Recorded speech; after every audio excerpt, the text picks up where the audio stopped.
Hey MZ, kita duk ingat dia ni dah berubah. Hari tu sampai delete video. Rupa-rupanya masih lagi belum berubah. MZ, aku nak tanyalah, yang buku banyak-banyak dekat belakang tu baca ke buat perhiasan? Tapi hari ni persoalan bagi kita rakyat Malaysia, kenapa orang yang menghina agama Islam tidak kena seperti mana Era FM kena 250,000? Era FM kena denda di atas kesilapan yang tidak disengajakan. Mereka pun tak ada niat untuk nak menghina tarian agama lain ni. Tetapi agama Islam dihina dengan sengaja, tak ada pula kena sampai tahun ni. Okey, sajalah nak guna background buku macam MZ bagi nampak educated sikit kan. Barulah orang percaya. Cakap benda merapu pun percaya, betul tak? Walaupun macam MZ ni, kalau kita kerja kita suap, dia tak boleh tau. Dia takkan guna akal fikiran dia untuk berfikir. Jadi dalam video aku ni, aku nak minta ataupun nak seru supaya MZ ni berfikir sikit. Guna sikit akal fikiran tu. Aku nak tanya kamu MZ, kenapa zaman Perikatan Nasional pada tahun 2021 ada kes penghinaan kepada Nabi dan denda dia RM10,000. Tetapi untuk kes hina agama Hindu pada tahun yang sama, denda dia berapa? Denda dia RM15,000.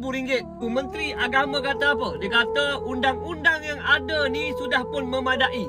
Itu jawapan daripada Menteri Agama pada waktu itu. Dan Menteri Agama ni datang daripada parti mana? Tidak lain tidak bukan MZ. Parti MZ lah, parti PAS. Tapi waktu tu kita tak dengar pun pemuda PAS langur melalak, MZ melalak. Tak ada, diam je. Dan kita yang berada di barisan pembangkang pun kita diam benda ni. Kita tak gunakan modal ini sebagai senjata politik untuk kita. Ini adalah tindakan yang sangat jijik. Sebab itulah kita tak ada kesanggupan nak buat benda ni. Tapi itulah puak-puak ni kan. Bila dah tak ada modal nak attack kerajaan, mulalah guna cara-cara macam ni. Sedar ke tidak kamu MZ?